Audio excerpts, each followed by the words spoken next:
Welcome to Monday Morning Express. Hey Dan, nice to be here. And of course we are going to head back out to Mr. Boyd Reyes this week. You know, he has a really nice technique on how if you have bleed over in your paint job, how to go ahead and get rid of that. So looking forward to that on the show today. Yeah, and as we mentioned, we're going to take you to see Fred Hill again, but this time, instead of at the original whistle stop, we get to go into the Coachyard building. You're going to enjoy that, and we had a nice sit down with Jerry Spoelma there as well. Really nice. And we've got 2 Skype interviews today. We're going to talk with Jack over at Division Point. He's going to let us know some of the new items that we can expect to see at our door this week. Looking forward to that. And then we're going to talk with Mr. Adam Pomerance. He's one of the young guys. He's the owner of the Brass Collectors and Operators Facebook page. So looking forward to that. Yeah, I'm looking forward to those chats as well. All that and more today on Monday Morning Express.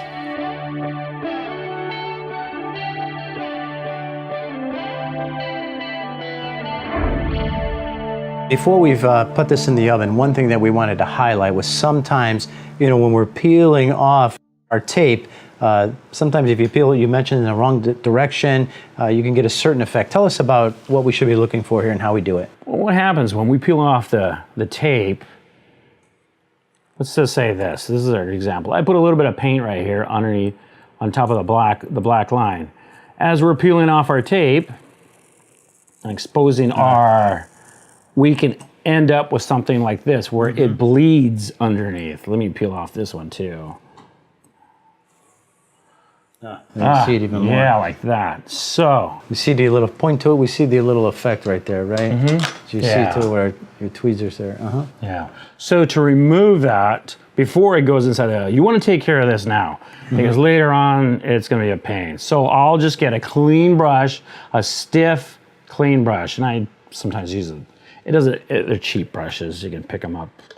It doesn't have to be an expensive one. Just as long as you haven't used it for brush painting. It should be an unused brush, but you can always use it for cleaning. So with a little bit of the paint remover, for plastic remover, right. Never use acetone or anything like that, but you can go through and just start feathering it back just to get rid of those lines. Just clean it up slowly. Because your paint's still wet. It's still wet, yeah. Yeah, when you have the paint that takes forever to dry, you can do this. You can, no problem.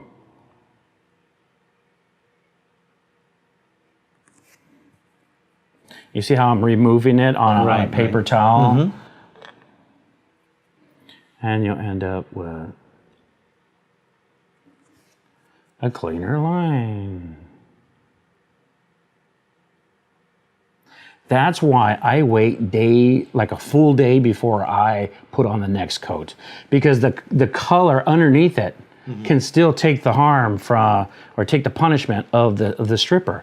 You only want to put a little bit. Do not douse it, because you will then start stripping your model underneath it. Just a little bit at a time, just to clean up the edges and clean up any residue that falls underneath. Let me hit this one right there.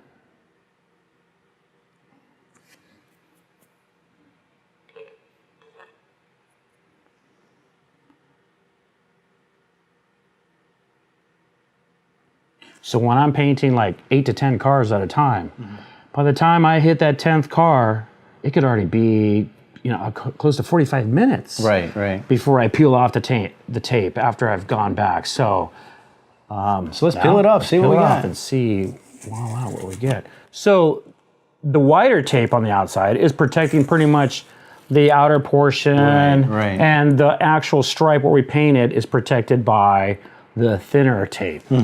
And that's where it counts. So let's bring it over in here. We have to make sure that our lines are right on. So let me peel it back over here. And so can we show that that's where you have that very thin one right there, right? The blast right there. That's not going to really matter because it's going to get covered up. But, you know, if it was in your way, I can show you right here. I mean, you could just take it right off. Nice. It comes right off. Very nice. Now. Very nice. So, okay. And then let me peel this thing off. Angle's kind of hard. So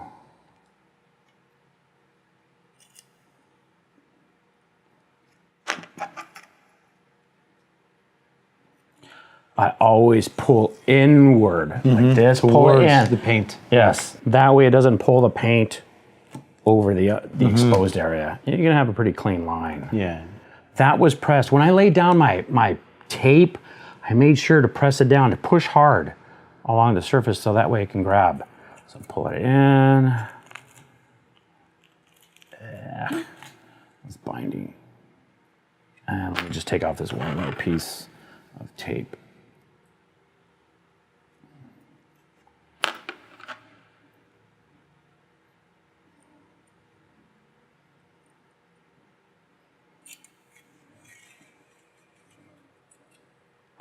There, and you know, Look at that. crisp.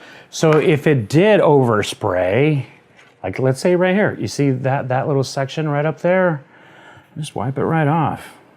You can do that with scale coat. It holds on really good, so you can go through it and clean it off. There it is. Beautiful. All right, so there's our Ready for the oven. finished product. Excellent. So that is the orange band of this one.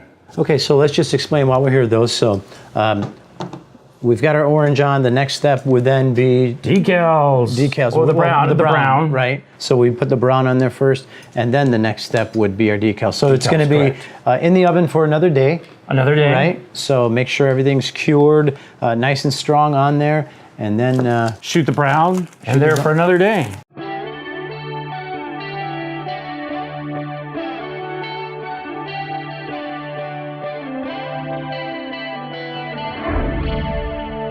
Well, we're happy to have with us today somebody on people's minds. I say that because Jack Vansworth with Division Point has the RS project. yeah, welcome, Jack. Yeah, good to have you on the show. Thanks for joining us. Thanks for having me. Yeah, the RS project should be arriving at the dealers in the next day or two. Great. Got some great models coming.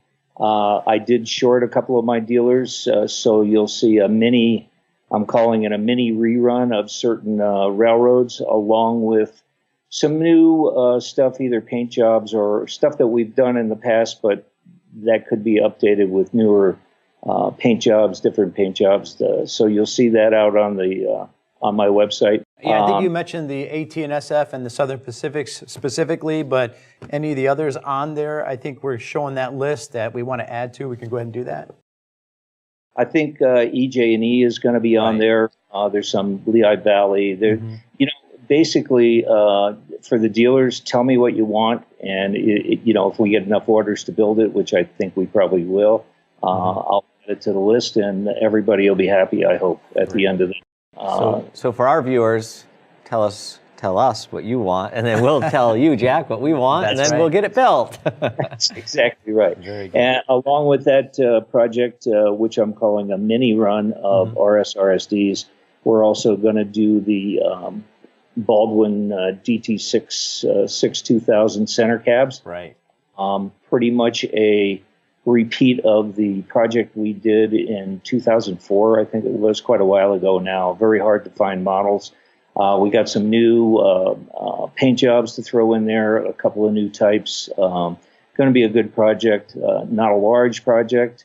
Again, customers, get a hold of your dealer and tell them what you want so they can get the orders into me, and I can make sure that we build enough of these things. And So Jack, on those center cabs, how many versions are we looking at? probably about 9 different versions. Now, a couple of the railroads, EJ&E, which was heavy into these transfer units, they'll have 2 or 3 different types. Santa Fe, I think we had 3 types last time. We'll probably have the same 3 this time. Trona, St. Louis Southwestern, we're definitely going to, Cotton Belt, we're going to have 2. That beautiful Confederate scheme again, and probably the, basically it was kind of like a modified Black Widow type scheme, or red and black anyway, for Cotton Belt. You had the Great Passenger Car Project. Yes, sir. Yeah. One, basically that is lightweight cars along the lines of the lightweight Rio Grande Prospector that we've done in the past. However, we've gotten other railroads involved there to include the nickel plate I think we have some Illinois Central cars. We're going to have some, I think there's a couple of KCS cars in there. Those are in the lightweight half of the project. And then in the heavyweight Pullman side of the project, we have just a whole plethora of roads, and quite a few, well, not quite a few, but 3 or 4 Rio Grande heavyweights to add heavyweight Prospector and that kind of thing. And then heavyweights from railroads all across the country that use the Pullman were used in various named trains in the country. Yeah, So, it's a lot of stuff coming up. Yeah, so you're staying busy. So that explains why you're about to head to Korea, right? that's exactly right. I'll be going there this week. Matter of fact, in a day or two, I'll be heading off to Seoul, and I have to meet with all my builders. And things were a little bit slow this year, but next year we have a lot of projects in the hopper, and need to tell you about a couple more of them here. The EF unit project, which is a combined project with railroads that had E's and F units, use them together to balance horsepower on their trains, or split the train and ran one section with one unit going one way and another section with an E unit going the other way.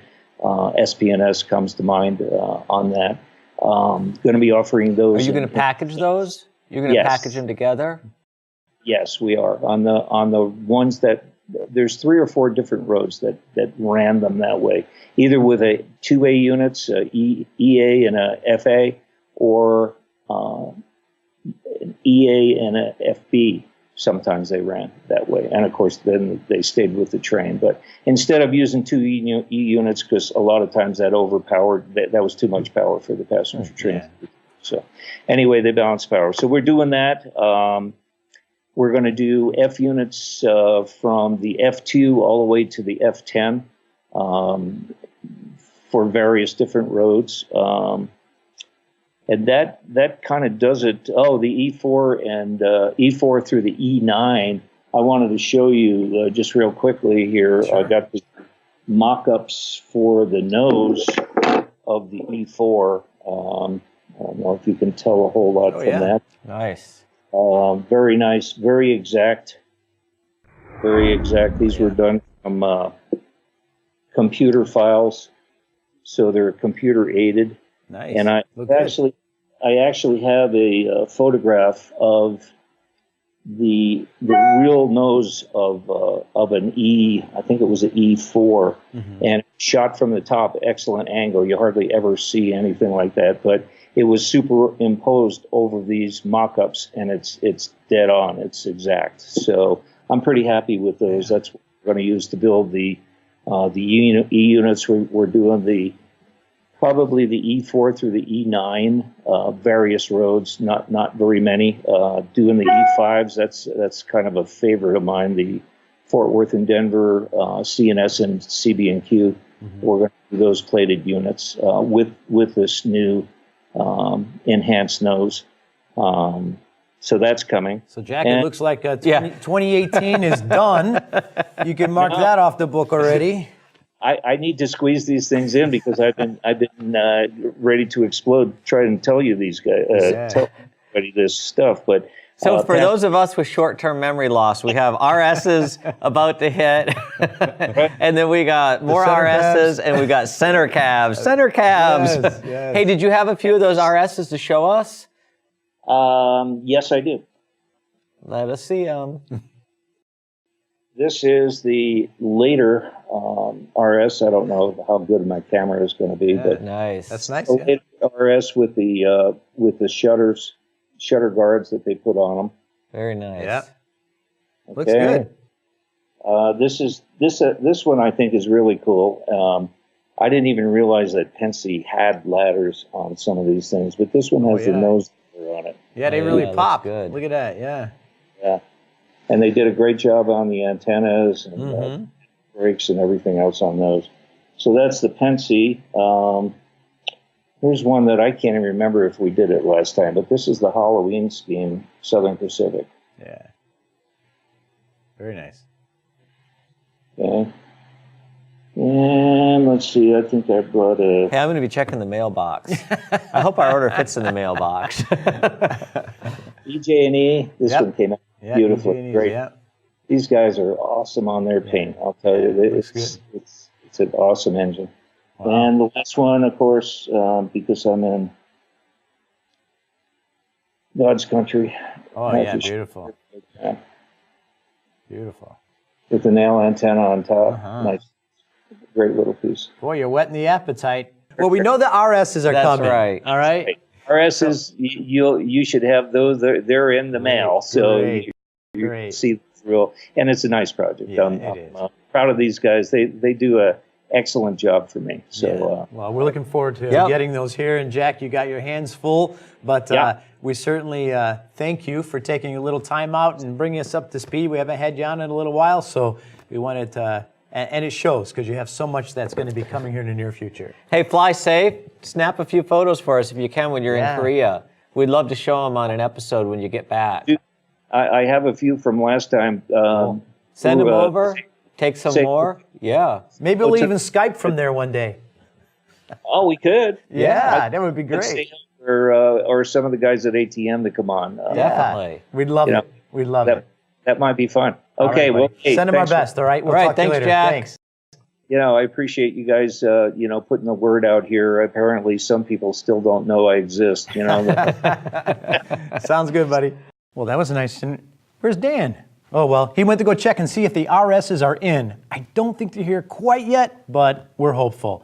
Anyways, that was a nice interview with Jack. Now let's throw it out to California and our interview there with Mr. Fred Hill of the Coachard and Jerry Spoelma.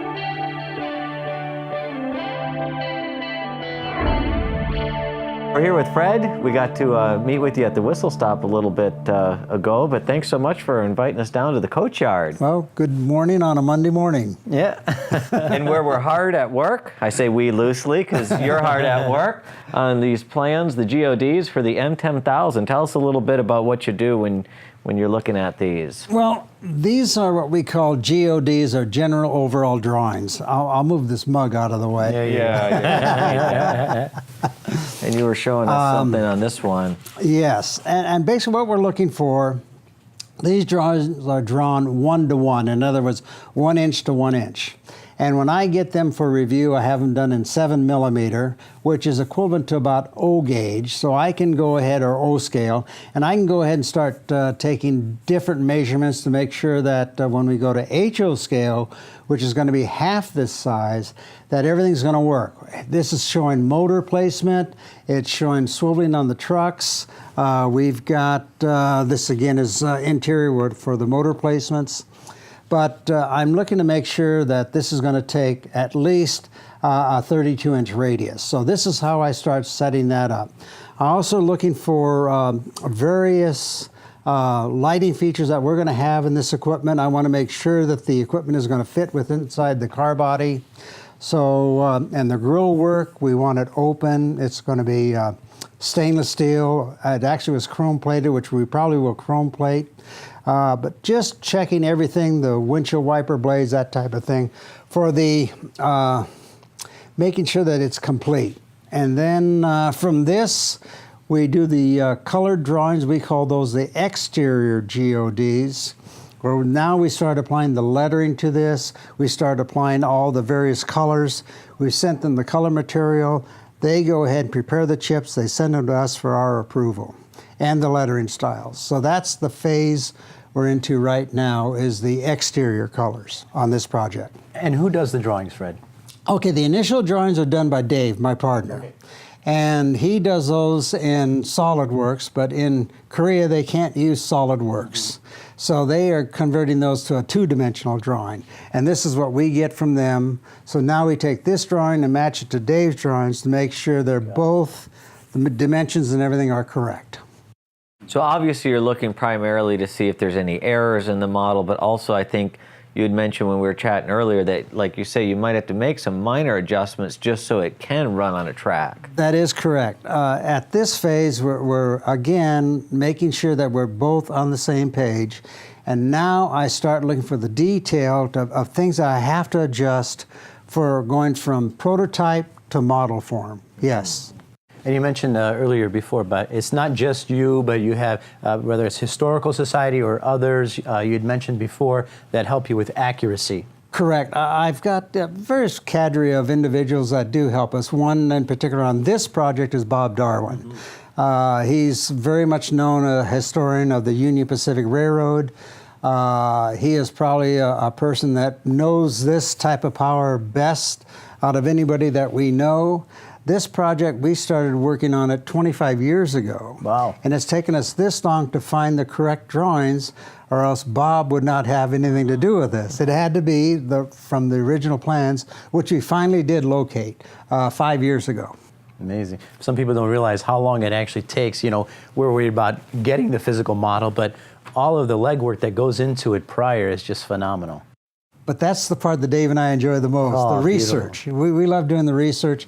But again, that's why it took so long on this, that we wanted to do it right. And I think it's neat to see kind of some of the unsung heroes behind it. The more we delve into learning about brass, I mean, you start to think about the builders and that, but like you say, the researchers, and it's not just one guy, it's a team effort that goes into getting a great project together. It is a team effort with, nobody knows everything. And it's kind of nice sending this out to 3 or 4 fellows that we use and to hear their comments back. And we find just little things that we overlooked. So it's great being able to work with these people, and they enjoy the projects too. Yeah, and ultimately when it comes to fruition, it feels great, right? When you got those models sitting there. And speaking of behind us, you can see these are all coachyard models, correct? That is correct. And now you caught me on a couple, like some of us, we had on our show this, the General Motors. The General Motors Train It Tomorrow. Now that actually was produced by the Whistle Stop. At that time, Al Nicholson had developed the Union Pacific Train It Tomorrow, and he did not want the coachyard having the real Train It Tomorrow, so I convinced him to let me put it into the Whistle Stop box, and then I brought out the blue Train It Tomorrow. And that sold very quickly for a tidy sum yeah. last time we had it. They're pretty limited. The one you had, I guess it lasted about an hour and a half. I think not even that long. Yeah. And then also you caught me because there's an aero train up there. I said, oh, that must be Yes, Railworks. that's a pilot model of an aero train. We were working on that project 6 years ago with Sam Honksa, and then that's when, of course, they went out of business. I wanted to bring that model out. That's the pilot model they built for me for a review and to make corrections, but that's as far as we've gotten so far. So there's a lot of history in this building here, isn't there? Oh, a little bit. Yeah. Now you like collecting the pilot models, correct? Yes, I keep my pilot models. There's a lot of mistakes on them, I know, but I just enjoy it. I have them in my office in front, and we'll pan those for all of you to look at and see if you can spot the errors. But what do you like about them? What makes them interesting to you? Well, I know the mistakes made on them, and in some cases we have 2 different patterns on each side, where they put a Bud stainless steel pattern on one, corrugation pattern on one car, and they put a Pomeranz standard pattern on the other side. No one would ever know, but Dave and I see it right away, and we just kind of joke about it because we put it on display at the shows and no one ever notices, but we know it's there. So those are things that we're trying different looks, and that's why we have them do it on one pilot model, so I can review that model in both ways and then work with the builder and get it correct. So we do it on purpose, and many times to save on building pilot models. They're very expensive to build. They really are, because they're a one-of-a-kind. Right. And so you try and cram as much as you can. So a lot of times on my pilot models, I'll have 2 car sides on there. I'll have a 10.6 on one side and a 4.42 on the other side. Okay, interesting. Just so we're looking for window effects. So we're looking for different things than the modeler's looking for. We're looking for technique and application of how the builder is going to take our ideas and transform it into the shape of the cars. We look for window treatments that we feel is very important. There's a big difference between a Bud window treatment and a Pomeranz standard and ACF. So we have them put all those window treatments on these pilot models so we can then see how it's going to look in model form. So that's what you have up there. A lot of, you may call them mistakes, but they're just production stuff for us to look at. Yeah, and I mean, every brass model is hand-built, really, but those are really, truly one-off, hand-built Yeah, models. one person builds it from start to finish all the way through on each pilot model. Yeah, we haven't found it to be like a mainstream collectible, but we have a number of customers that really appreciate it, just like you do, obviously. Well, as they're kind of a special, they're, unique they're thing. the oddballs, and, Yeah. and we call it the one-on-ones, but Right. a pilot model has a lot of mistakes. And don't collect a pilot model for accuracy because, again, a lot of times I know prior importers did the same thing I did. They were looking for shape of a stack or shape of the sand domes. So they'd have two sand domes put on a pilot model just because they wanted to see which dome they were going to use in the production. So, Yeah, that's yeah. pretty interesting. Yeah, it's neat because it helps to, pilot models are unique in that regard because you kind of see how it evolves to the final product of what you get. It's that visualization. We can have it all on paper and it's Sure. correct, but to put it in your hands, that's when you really see the effect. Right. Yeah. Very nice. Well, Fred, I just want to ask, so do you have a favorite model? Do I have a favorite model? Yes, I do. And I did it. The 1941 Lark, it has always been my favorite. And I know I worked with 2 or 3 other importers on their Larks, and it never was done the way I wanted it done. So that's why the Coachyard did the Lark. Yeah. Now I'm happy. There you go. Very nice. So there's a lot of vanity modeling into this too. Sure. Hey, that's sometimes what it takes to get a great product. You have to have the passion for it, and then it comes out, and we all benefit. Now, as looking around, can you tell us a little bit about some of the other things you enjoy collecting other than brass models? Well, I guess you might say I'm a hardware collector. Obviously, you see the tail signs, or these are train nameplates that came from a lot of the name trains around. Some of these are reproductions and some of these are real. At one time, I managed a company called Western Sandblasting in Chicago, and we made these. Western Sandblasting actually made them for the Santa Fe, the Milwaukee, and I forget all the railroads, about 7 railroads. They made the tail signs for the railroads. And when the company changed hands, Bob Pine, who originally owned the company, passed away, and it was sold to some glass decorators that didn't know what they had. So they asked me to manage their company for a while till they got it going. And so we created a lot of these tail signs, and yet I like collecting the originals. So I have original tail signs, and of course, can you call them reproductions when they really were ordered by the railroads? Yeah, that's a good question. So Still pretty rare. yeah, but they never rode on trains. Right, right. Yeah, we have a few of those at our shop too, but Yeah. they're really neat to look at. And a lot of artwork. Artwork, I like artwork. There's some very good railroad artists, and I've always wanted to have what I consider at least one in my collection of each railroad artist that I like. So this is how this started, and it also has to have something else. It's got to be a book cover. So I like collecting original art that's been on a book. Yeah, that's really, really fascinating. Well, speaking about memorabilia, perhaps you could tell us about, if out in your office here, up to the right, that piece that came out of a train. Tell us what that is. We'll take some photos of it. That is called a dry bar. And that came out of an MKT business car. Basically, a dry bar versus a wet bar. It has no plumbing. So it's just to hold the glasses and the drinks and things like that. And it's always tucked away in the corner of the buffet to hold the whiskey and the wine. I don't know why you would have it. And it's kind of crazy how that came about. Believe it or not, I found it on eBay. I was searching one day. I was looking for some Rock Island equipment, and somehow this thing popped up, and I looked at it. I knew right away what it was, and I started bidding on it. Before I knew it, I owned it, and then I never asked where it was. It turned out it was in Ohio. So now I had to get it from Ohio to California. So a good friend of mine, Mike Flick, who owns a train store in Ohio, I convinced him to come on out here for a trip, and I'd buy him dinner if he would bring one thing with him. Yeah. So actually, Mike brought the dry bar out here, and we went to dinner, and then he drove back. And Mike, Good guy. Mike's a big passenger car Oh, collector, Mike so I'm is, sure yeah. you appreciated Well, the piece Mike, too. if you want to know anything about Santa Fe passenger cars, you go to Mike Flick. He's Yeah. another one of our unsung heroes. Yeah, when we work on Santa Fe projects, Mike is #1 on the list that we talk to. Good to know. So Yeah. we'll give him a little shout out. Yep. Well, thanks for having us here, Fred. It's nice to kind of see behind the scenes where a lot of this work gets done for the models we all enjoy to own. Well, I'm thankful that you were able to come out here and visit our little humble abode. Appreciate your All hospitality. right, take care. Right.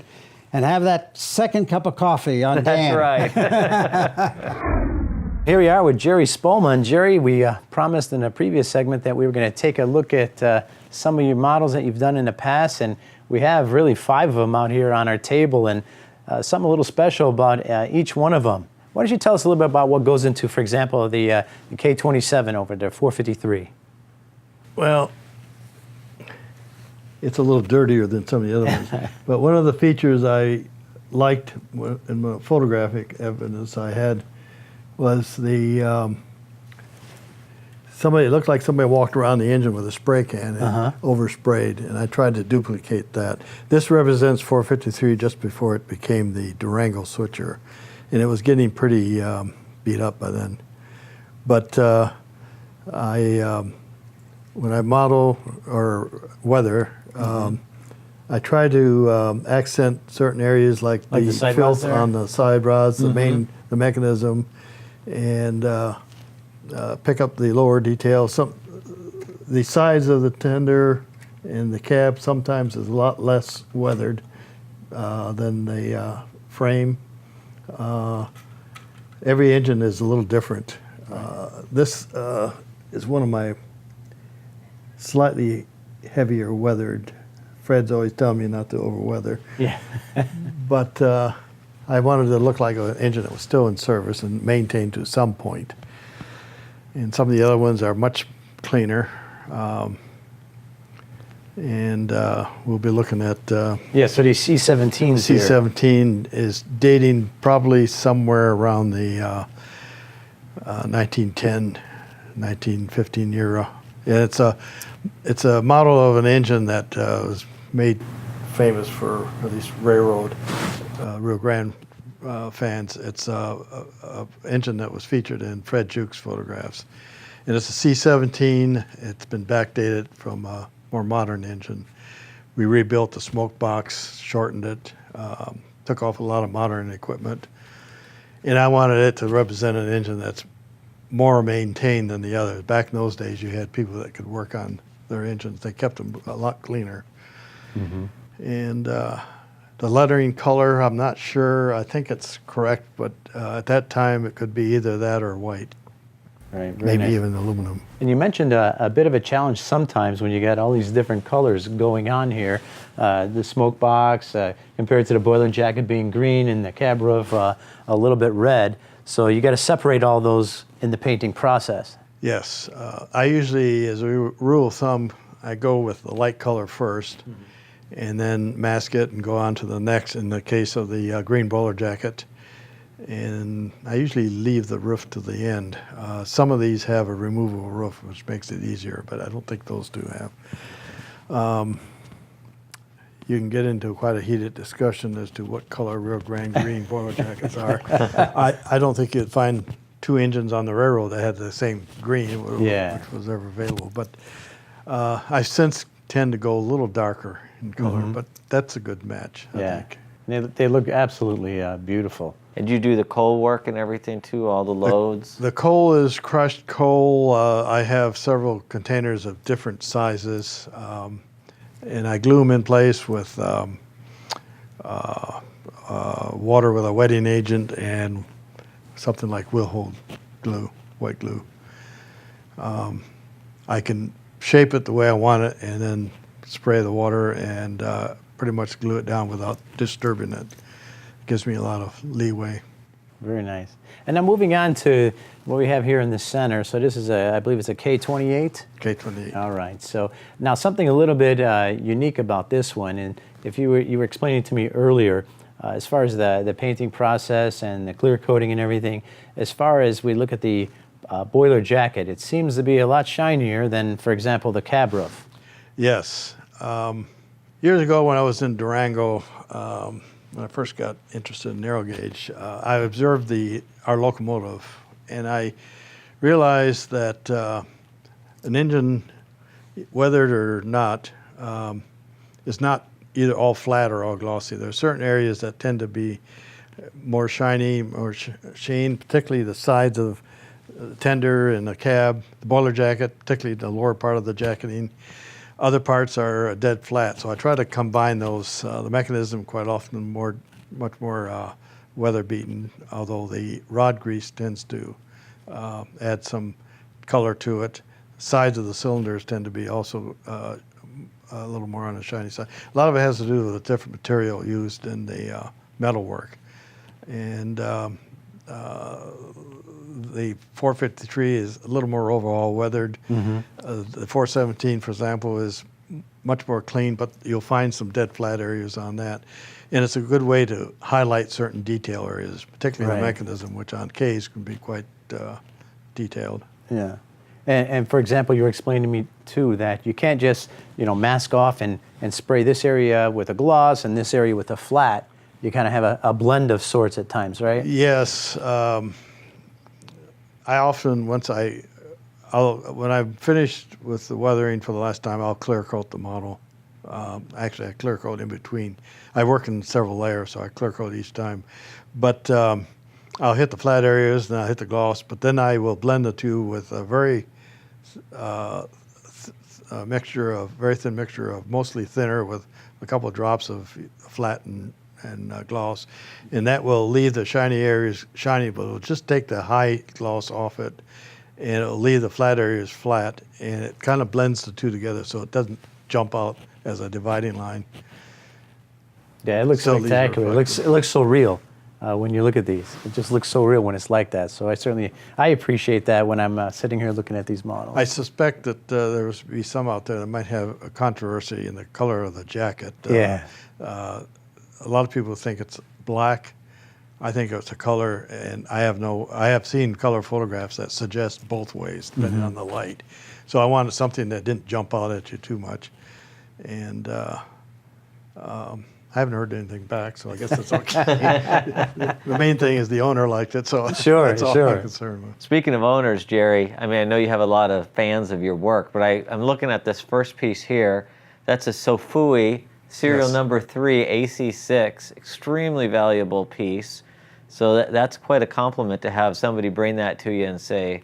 Well, I was a little bit hesitant to change some detail on it. I mean, that's a Sofui after all. But I think a lot of his models, he must use original erecting drawings because they appear to be modeled as delivered.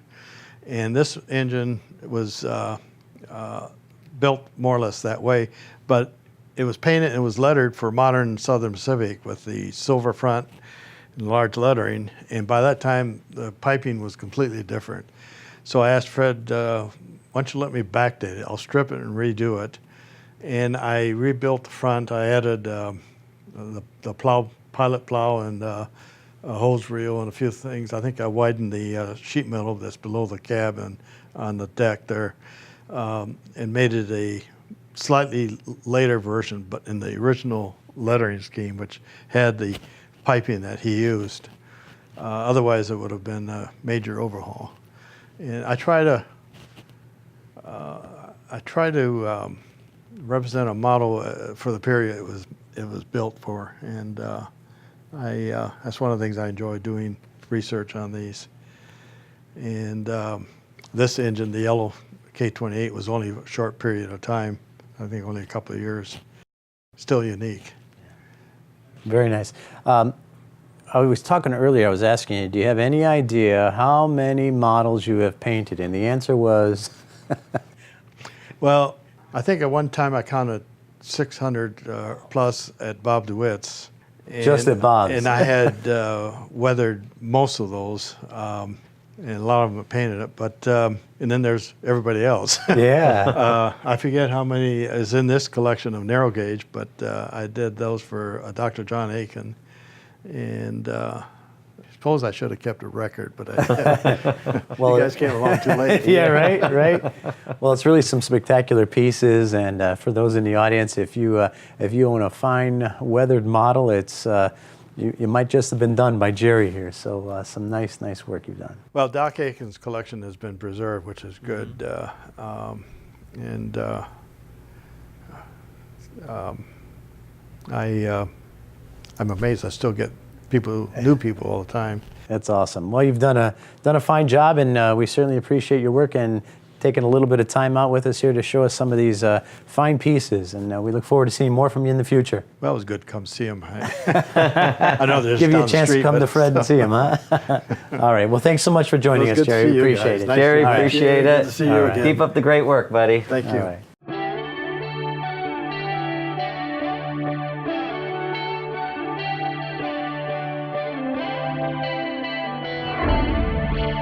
Well, we have another Skype join in today, which is great, right, Roland? Absolutely. And with us now is Adam Pomerance. And Hey, Adam. how you doing, Adam?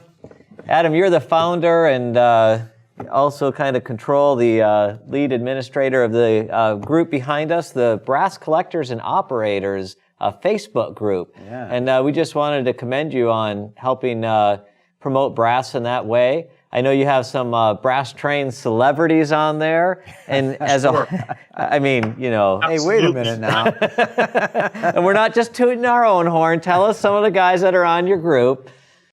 Well, of course, we have Jeff Lemke, Hal Maynard, Juan Zaloga, Boyd Reyes, Fred Hill. Almost all of the importers have some sort of face or presence on the group, which is really Good for you. And tell us about the group's growing, right? Like, what's the members? total membership right now? We have about 1,675 members as of today. Nice.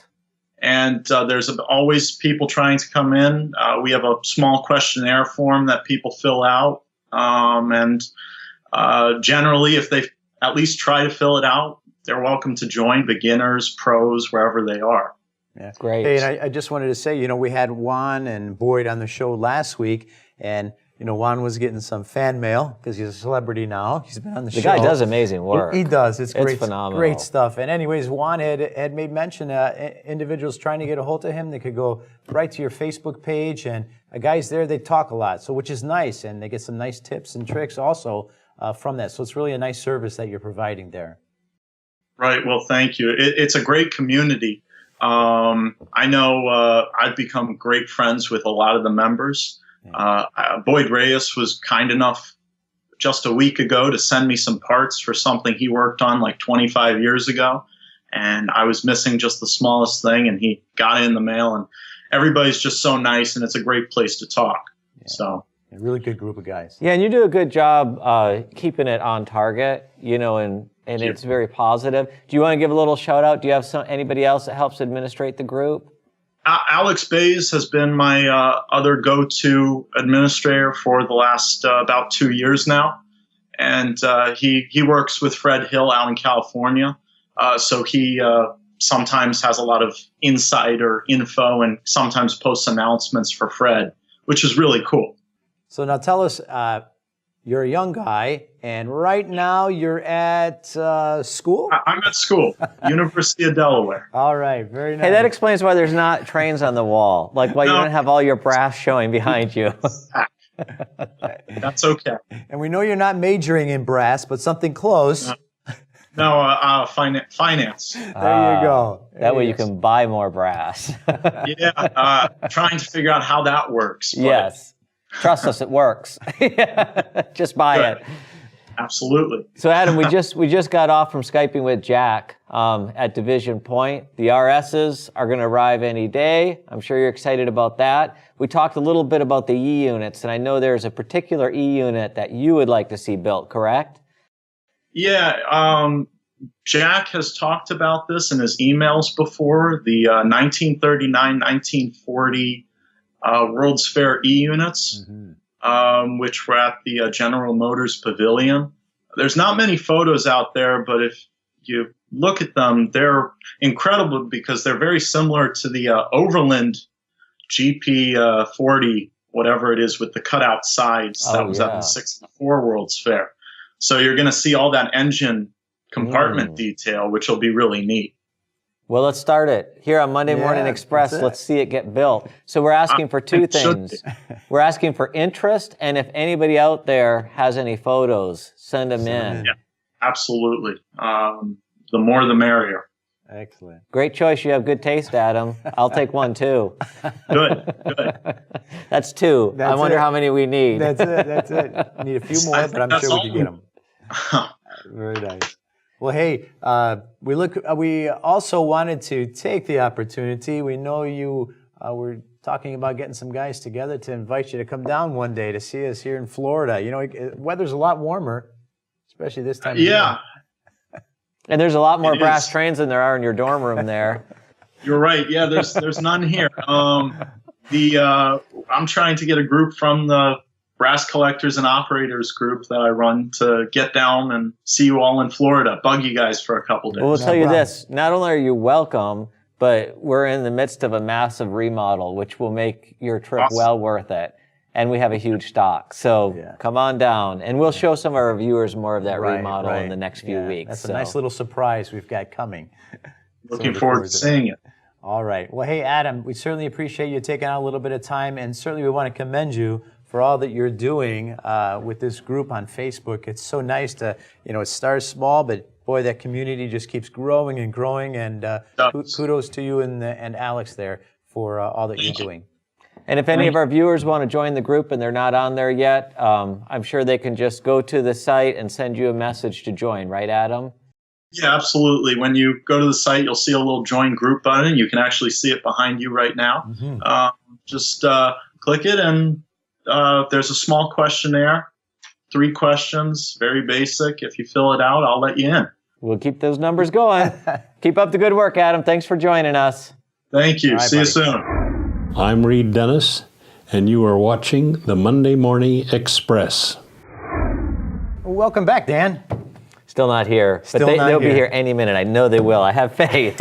Waiting is the worst part. Very good. Well, hey, coming up on next week's show, just wanted to mention we're going to go back out to Boyd, and this time we're actually going to be showing the decals. You know, you have the ones that, of course, are traditional from microscale. He's going to show us how to apply those, but also this new reverse decal technology that's being used with many of the models we see in production today. So really cool techniques on that show. Right, and we get to go back out and visit PBL. I mentioned earlier how there's just like an endless amount of really cool stuff out there, and one of the things is this shadow box layout that was built by the McKenzie brothers. Yes. And it's just beautiful, and apparently it actually was designed to travel and did travel to a number of shows, but now it's went home, and Bill gets to play with it and run his new locos on there, and so it's kind of a testing grounds too. But it's going to be another great episode with those guys up there in Ukiah. Yeah, really nice layout. Looking forward to showing that on the show. Something else. And I know we only talk about next week normally, but in 2 weeks, we have a very special guest. We're not going to tell you who it is, but you can look forward to that. He's going to come all the way here from the West Coast and visit us in studio. It's going to be great. And as well, we've been doing some remodeling, right? Do I have any plaster in my hair? I feel like I might. But anyways, we're going to give you a little preview of some of the remodeling we've been doing at our facility here too. So a couple of great episodes to look forward to. Thanks for joining us on Monday Morning Express.